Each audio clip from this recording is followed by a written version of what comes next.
been lucky to have Atul Mathur sir as one of my first teachers in acting. बहुत कुछ सीखने को मिला, बहुत सारे बेसिक्स क्लियर हुए. थिएटर एक्टिंग में मेरा इंट्रोडक्शन अतुल सर ने कराया था. एक स्क्रिप्ट के कॉन्टेक्स्ट को कैसे पढ़ा जाता है वो मैंने इनसे सीखा है. Mr. Atul Mathur has been a very, very important part of my growing up as an actor and becoming what I am today. He was more like a friend to Varun and me both when we were starting out. Sir, one of the most funniest, one of the most wackiest, one of the most wittiest teachers I've ever met. And believe me, आप जितना चाहें इनकी class में कांड कर सकते हैं, क्योंकि जितने कांड आप करेंगे उससे 2 गुना कांड हमारे सर करते हैं. So Atul sir. जिंदगी में ऐसा कहा जाता है कि आपको सक्सेसफुल होने में कुछ 7 गुरुओं की जरूरत लगती है, तो उनमें से एक मेरे अतुल सर है. बहुत कम लोग होते हैं जो सिर्फ एक्टिंग ही नहीं समझते, एक्टर को भी समझते हैं. In fact they understand the actor better than acting, so it becomes even more easier for them to train and teach. Atul sir भाई, पापा जैसे, भाई जैसे, टीचर जैसे, गुरु जैसे. मेरा पहला प्ले इनके साथ था, वॉइस मॉड्यूलेशन का क्लास इनके पास था.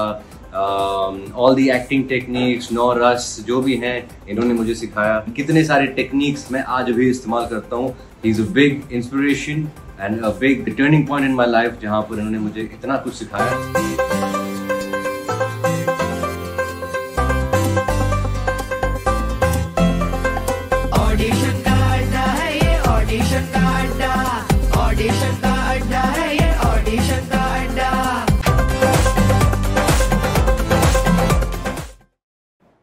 नमस्कार, आदाब, सत श्री अकाल. ऑडिशन के अड्डे पर आप सबका एक बार फिर से स्वागत है. ये आज का एपिसोड एक अनोखा एपिसोड है जिसमें कलाकारों की तो बात होगी, लेकिन कलाकार को तराशने वाले संग तराश की भी साथ साथ बात होगी. एक कलाकार बनने की जो जर्नी होती है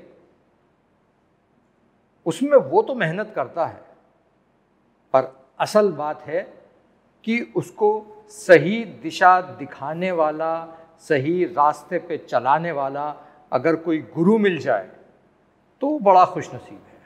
मैं बहुत अपने आप को लकी मानता हूँ कि आज मुझे वो मौका मिला है कि हमारे साथ हमारी फिल्म इंडस्ट्री के बेहतरीन कलाकार, निर्देशक, लेखक और एक्टिंग ट्रेनर, एक्टिंग कोच जनाब अतुल माथुर साहब मौजूद हैं.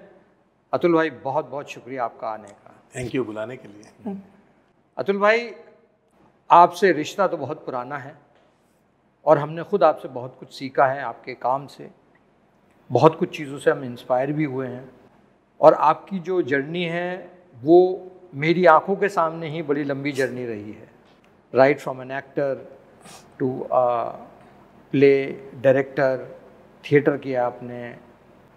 तो सबसे पहले मैं एक बहुत ही बेसिक सी चीज़ जो नटशेल में जानना चाहूँगा, क्या ये फैसला टू बी एन एक्टर आपने सोच समझ के लिया या एकदम अचानक ले लिया? पहले तो बहुत बहुत धन्यवाद, आपने मुझे बुलाया. इतनी बढ़िया जगह आपने मौका दे रहे हैं, प्लेटफॉर्म दे रहे हैं जहाँ पे आप कई लोगों को इंस्पायर करते हैं. कई लोगों को मैंने देखे हैं आपके. जी, शुक्रिया. बहुत सारे एपिसोड्स देखे हैं and the way you are conducting mind blowing, because एक एक्टर को प्लेटफॉर्म भी दे रहे हैं आप, और आपने ख़ासतौर पे मुझे बुलाया, और मैं जानता हूँ किस लिए बुलाया, जिससे कई लोगों को मदद भी हो जाएगी. तो अपने बारे में मैं कम से कम बताना चाहूँगा और ज़्यादा से ज़्यादा उनकी मदद के लिए करना चाहूँगा. तो अपने बारे में यह है कि मुझे बिल्कुल एक्टिंग में इंटरेस्ट नहीं था. हाँ, but I had a background. मेरे फादर रेडियो में थे, हवा महल और विविध भारती वगैरह करते थे. He was very famous person, he used to write a lot. Ganga Prasad Mathur, जो उस टाइम के लोग हैं वो जानते थे उन्हें नाम से. तो फिर मेरे बड़े भाई तरुण माथुर, वो टीवी सेंटर में थे, जो उन दिनों से वो आते थे, छाया गीत और चित्र उस टाइप में थे. तो वो टीवी के शोज़ वगैरह करते थे. तो एक बैकग्राउंड था. और मेरे बड़े भाई आलोक वो थिएटर कर रहे थे, पर मेरा बिल्कुल इंटरेस्ट नहीं था. मुझे लगता था कि बहुत क्या हो रहा है. घर में लोग आते थे, एक्टर भी आते थे, मिलते थे, बैठते थे. मैं अपना खुश था, इंजीनियरिंग कर रहा था. तो I was proper into engineering. 1 साल गुजरा इंजीनियरिंग करते, दूसरा साल गुजरा, तो मुझे एहसास हुआ कि कुछ ज़िंदगी में सूखापन है। तो मैंने कॉलेज में थोड़ी सी चीज़ें की, मिमिक्री की, गाना गा दिया, ये वो। फिर उसके बाद जब जॉब लगी तब मुझे समझ में आया कि बहुत सूखी लाइन में आ गया हूँ मैं। मे बी बिकॉज जेनेटिक्स में था कि एंटरटेनमेंट लाइन में जाना है, पर मैं नहीं जाना चाहता था। बाय जब मैं जॉब करने लगा तो फिर धीरे धीरे मुझे लगा कि नहीं, मुझे नहीं करना है ये काम, मुझे कुछ और करना है। देन मैंने इसमें इंटरेस्ट नहीं, क्योंकि कॉलेज में किया था मैंने, तो उसका रिजल्ट बहुत अच्छा आया था, तारीफ हुई थी, क्यों नहीं कर रहे, क्यों नहीं कर रहे। तो धीरे धीरे फिर मैं इस तरफ आया, फिर मैंने प्रॉपर ट्रेनिंग ली, फिर थिएटर प्रॉपर ज्वाइन किया, और मेरे भाई ने उसमें बहुत मदद की, बिकॉज ही न्यू कि I don't want to do engineering, कुछ और करना चाहता, पर मैं बोल नहीं पाता। जैसे आप जानते हैं, एक बार कर लिया तो पिताजी बोलते तुम यही करते रहोगे, चेंज करोगे। करेक्ट। तो फिर मैंने शिफ्ट कर दिया, क्योंकि उसमें एक दिन था जब मैं जॉब से लौट रहा था, शाम के 5:30-6 बज रहे थे, और मेरे दिमाग में आया क्या अब मेरी सारी ज़िंदगी ये खाने का डब्बा लेके जाऊंगा, दोपहर को 1 बजे लंच ब्रेक होगा, खाऊंगा, फिर शाम को घर पे आऊँगा, टीवी देख के सो जाऊँगा, यही है। वो घबरा गया मैं। उसके बाद मैंने विड्रॉ कर लिया। मैंने कहा नहीं, मुझे एक्टिंग में जाना है, but I wanted to train myself properly. I did not want to, जैसे मैं इंजीनियरिंग बिना सीखे नहीं कर सकता था। करेक्ट। मैंने प्रॉपर जॉब की, प्रॉपर अपने आप को प्रूव किया कि बाय फोर्स नहीं जा रहा हूँ कि भाई क्योंकि कुछ नहीं आता इसलिए। बहुत से लोग बोलते हैं, I don't like that actually. और सिर्फ इंटेलिजेंट लोग ही एक्टिंग कर सकते हैं। सो मैंने कहा पहले जॉब कर लो, प्रूव कर दिया अपने आप को, फिर मुझे लगा yes I can do it, फिर मैं एंटर हुआ। ये आपने बहुत अच्छी बात कही कि अक्सर लोगों की ये धारणा है, ये परसेप्शन है कि कुछ नहीं कर सकते तो एक्टर बन जाओ, या शायद कुछ नहीं कर पाए इसलिए एक्टर बनना चाहते हो। तो आपने अच्छा किया कि एक प्रॉपर प्रोफेशनल डिग्री करने के बाद, वहाँ पे प्रूव करने के बाद, फिर ये डिसीजन लिया कि अगर मैं वो कर सकता हूँ तो मेहनत करूँगा, कोशिश करूँगा, तो मैं ये भी कर सकता हूँ। जी। तो एक तो इंटरनल ड्राइव था जो आपको लगा कि मैं ये कर सकता हूँ। जी बिल्कुल। और दूसरी चीज़ आपने जो कही कि इसको सीख करके करना। जी बिल्कुल। तो कुछ लोग जैसे होता है ये मानते हैं कि भाई एक्टर पैदा होते हैं और सीखने की कोई ज़रूरत नहीं है। मैं सब जानता हूँ।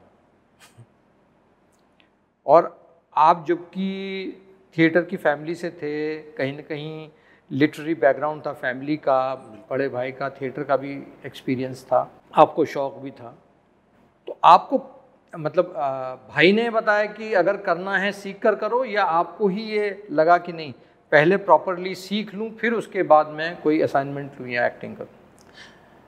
देखिए ऑब्वियसली मुझे लगा कि बिना सीखे किसी भी फील्ड में उतरना नहीं चाहिए। अगर क्योंकि केटरिंग का बिजनेस बहुत अच्छा चल रहा है इसलिए मैं रोटियां सेकना शुरू कर दूं, आती नहीं, कैसे कोई अगर बिजनेस चल रहा है तो उसमें इसलिए घुस जाना क्योंकि वो चल रहा है इज रॉन्ग। सीधी सी बात है। तो मुझे ये तो पता था, पर गाइडेंस मुझे मेरे भाई ने दी, because he was already doing theatre. उसने कहा थिएटर कर लो, प्रॉपर मैंने क्लासेस में कैमरा ट्रेनिंग भी ली, और उसके बाद मैंने अपने आप को काफ़ी ऑब्जर्व भी किया, मैं क्या कर सकता हूँ क्या नहीं कर सकता हूँ। मैंने ये नहीं सोचा बस अब तो सीख लिया 3 महीने हो गया, वो नहीं, मैं हर कदम पे सीखता ही रहा चीज़ों को। और मैं ये मानता हूँ कि देखिए जो आपने एक चीज़ बोली, जो मानते हैं लोग बाग के अंदर से ही पैदा होता है, तो सचिन तेंदुलकर भी अंदर से ही क्रिकेट पैदा हुआ था, लेकिन उनके कोच थे। गाइड कौन करेगा आपको?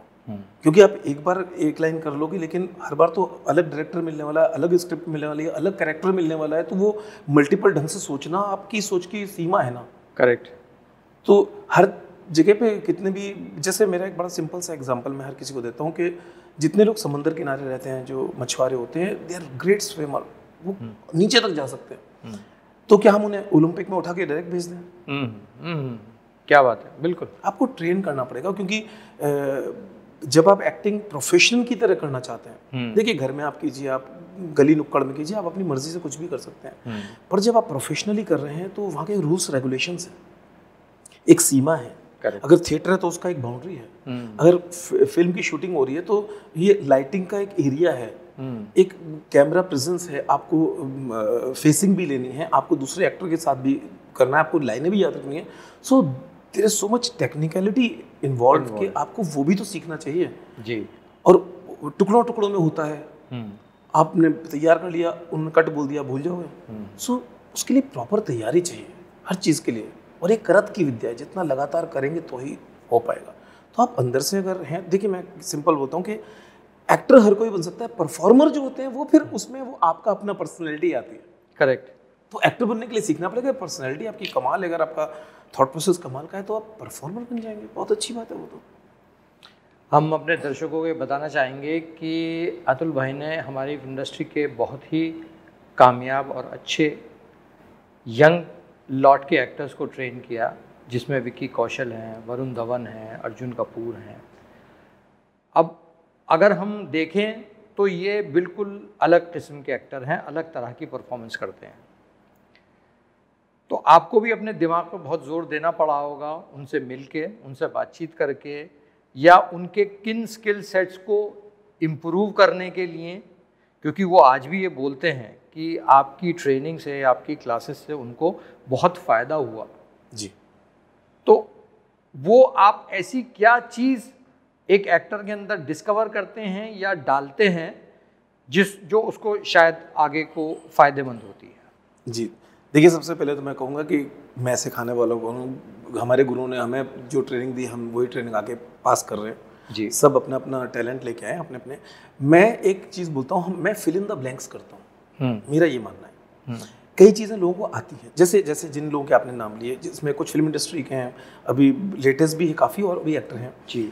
कुछ ने काफ़ी काम किया हुआ था, कुछ एकदम फ्रेश थे, पर वो एक्चुअली फ्रेश नहीं थे, वो फिल्म इंडस्ट्री से हैं, तो उन्हें कल्चर मालूम था, उन्हें कैमरा लाइट के बारे में बताने की जरूरत नहीं थी। तो जिसकी जो कमी होती है मैं सिर्फ उस पे जोर देता हूँ।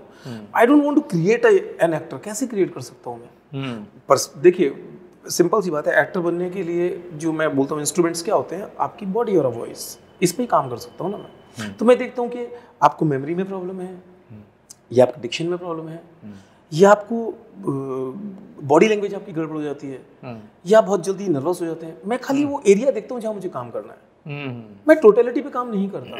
अगर जो फ्रेश आते हैं मैं उनका नॉर्मली टोटलिटी बता देता हूँ, फिर I work on those areas जहाँ जहाँ उन्हें ज़रूरत है। हर जगह काम करूँगा तो वो आर्टिफिशियल हो जाएगा, पूरा टेक्निकल हो जाएगा, फिर कोई मतलब नहीं रहेगा। करेक्ट।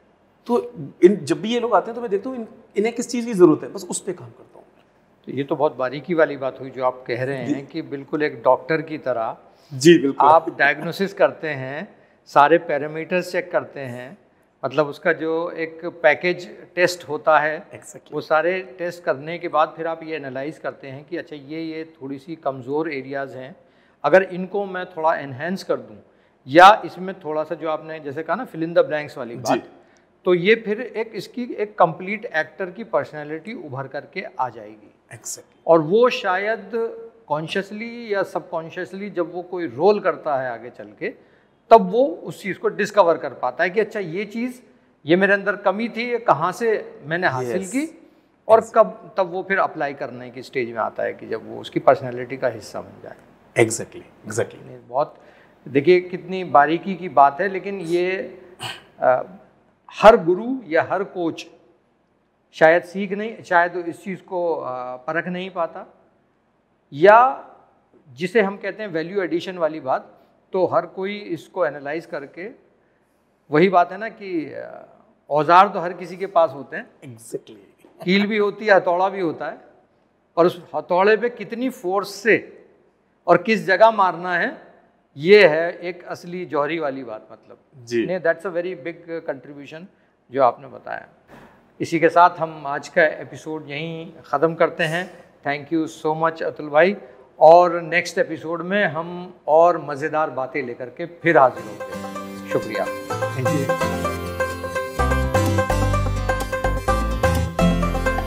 ऑडिशन का अड्डा है ये, ऑडिशन का अड्डा, ऑडिशन का अड्डा है ये, ऑडिशन का अड्डा। भिन्न भिन्न प्रकार के कलाकारों का डब्बा, भिन्न भिन्न प्रकार के कलाकारों का डब्बा, खोले तकदीरें उनकी जो टैलेंट के अब्बा अब्बा। ऑडिशन का अड्डा है ये, ऑडिशन का अड्डा।